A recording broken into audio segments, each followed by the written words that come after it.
I never like to admit it, but ever since I was little, I've always been drawn to places other children avoided. While my classmates at school were afraid of abandoned houses, dark hallways, or ghost stories, I felt a strange curiosity. It wasn't courage, at least not in the heroic sense of the word. It was more as if something inside me wanted to see, feel, and understand things most people preferred to forget. The Santa Clara Cemetery in my town sat on top of a hill, surrounded by a stone wall covered in ivy. The gates were made of iron, with such a high-pitched squeak that it could send shivers even through the bravest. To me, that place never seemed like just a deposit for the dead. I always felt there was something alive there. Not alive in the way we are, but alive in a different sense, as if the stories and memories of the people buried there still breathed, unseen. I was 11 years old when it all happened. It was a gray Saturday afternoon. The wind was still, and the air carried that heavy smell of rain that takes its time to fall.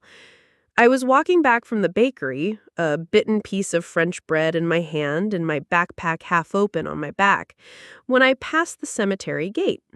The caretaker, Mr. Adalberto, wasn't there. Normally, he would be leaning at the entrance, sweeping leaves or sharpening an old pruning shear. That day, nothing. The gate was slightly ajar, swinging with a low, almost lazy creak. I don't know why I stopped. Maybe because my feet decided before I did. I looked inside. Rows of graves stretched as far as the eye could see, with crooked crosses, broken marble, headstones with faded photographs. The silence inside seemed thicker, muffling even the distant sound of cars. And then I stepped in. The temperature changed immediately. It wasn't winter cold, but a damp chill that clung to my skin like a wet cloth. I walked slowly, passing by graves so old the names were almost erased. I leaned over each one, trying to decipher the letters, imagining what the lives of those people had been like. Some had old, dried flowers, others broken vases. Most seemed forgotten. That's when I saw something that made me stop. A black marble grave, different from the others, with a single white flower on top. A perfect lily, still moist, as if it had been picked that very morning.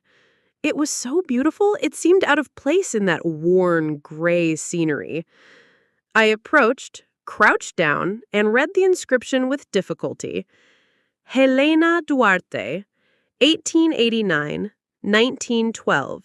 May eternal light guide your rest. The photo showed a young woman with delicate features, large eyes, and an expression sad. Even in black and white, it felt as though she was looking back at me. For a moment, I stayed there, hypnotized. Then, without thinking too much, I touched the petal of the lily. It was soft, fresh. I picked the flower and held it in my hand. At that exact moment, the wind blew, strong and cold, making my hair whip across my face and the branches creak. A shiver ran up my spine. I stood and began to walk away. But just as I was near the gate, I heard it. A low whisper, so close it seemed to touch my ear. "Return it." I froze. I looked back, but there was no one there. Only still graves in the wind. I swallowed hard, quickened my pace, and left the cemetery. When I got home, I tried not to think about it. I put the lily in a glass of water on the little table beside my bed. I thought it would look pretty there, perfuming the room. My mother was going to work until late that night, as always, and I'd be alone. Nothing new. By 10 o'clock, I was already in bed. That's when I noticed that my room was colder than the rest of the house. Not regular cold, but a dense, almost damp chill that clung to my skin. I got up to check if the window was open. It wasn't. I lay back down. And then I heard the footsteps. Slow. dragging, coming from the hallway. At first, I thought my mother had come home early, but soon I realized it didn't make sense.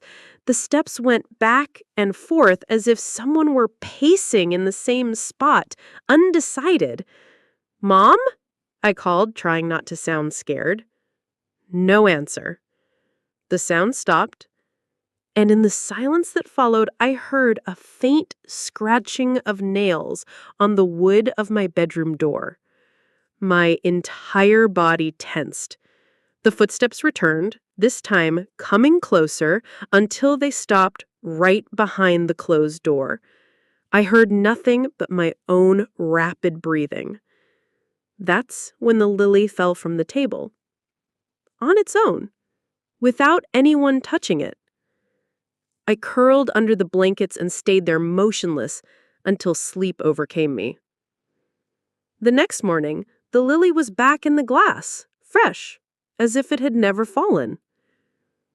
The morning after it had fallen, I woke up with that strange feeling you can't explain, as if the room wasn't exactly the same as yesterday. The light seemed weaker, even with the curtain open. The air was filled with a faint scent of damp earth, as though someone had dug into the ground overnight.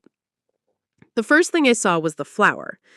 There it was, perfect, in the glass of water beside my bed. And I was absolutely sure I hadn't put it there. I took the lily to the kitchen, thinking of leaving it on the table, but deep down, I was afraid to touch it too much. My mother was making coffee. When she saw me, she smiled. "What a pretty flower, Clara. Where did you get it?" I swallowed hard.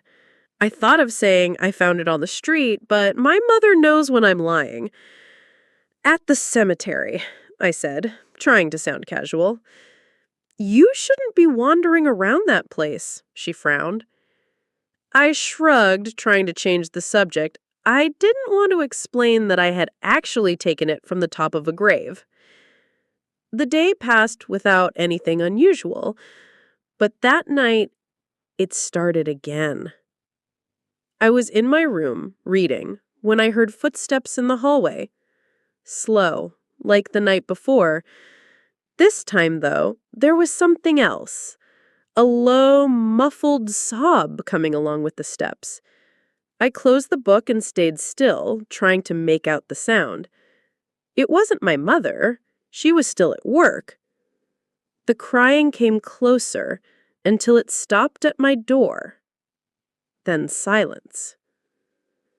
I got up slowly, holding my breath, and turned the doorknob. I opened it and nothing. The hallway was empty. When I returned to my room, I jumped. The lily was on my pillow, dripping water onto the sheet. I threw the flower in the trash.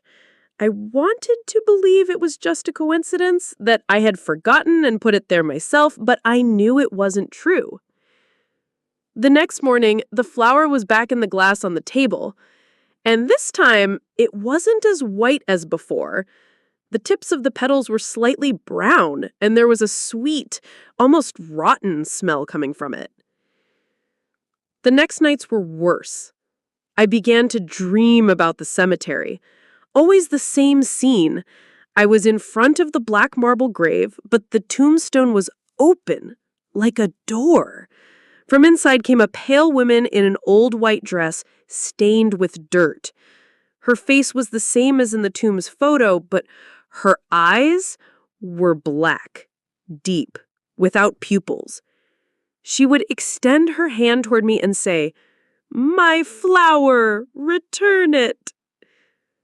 I always woke up drenched in cold sweat, feeling as if someone had been in my room. Once, I swear, I saw in the reflection of my wardrobe mirror a silhouette standing in the corner. When I turned, there was nothing there. I began to feel that I wasn't alone, even during the day. I heard footsteps when no one was home. I felt light touches in my hair. Doors slammed shut by themselves. I decided to return the flower. I took it to the cemetery on a cloudy afternoon. But when I reached Helena Duarte's grave, I found chains and a rusted padlock around it. I couldn't place the flower where I had taken it from. I ended up leaving it at the gate, thinking it would be enough. That night, I woke up to something cold touching my face. I opened my eyes and saw her. The woman in the white dress, standing beside my bed, so close I could smell the earth and something rotten. Her voice came low but sharp. "You stole from my rest. Now you take yours." Before I could scream, she grabbed my arm with impossible strength and pulled. I felt my body sink into the mattress as if there was a black hole under the bed. I tried to break free, but the room began to fade around me.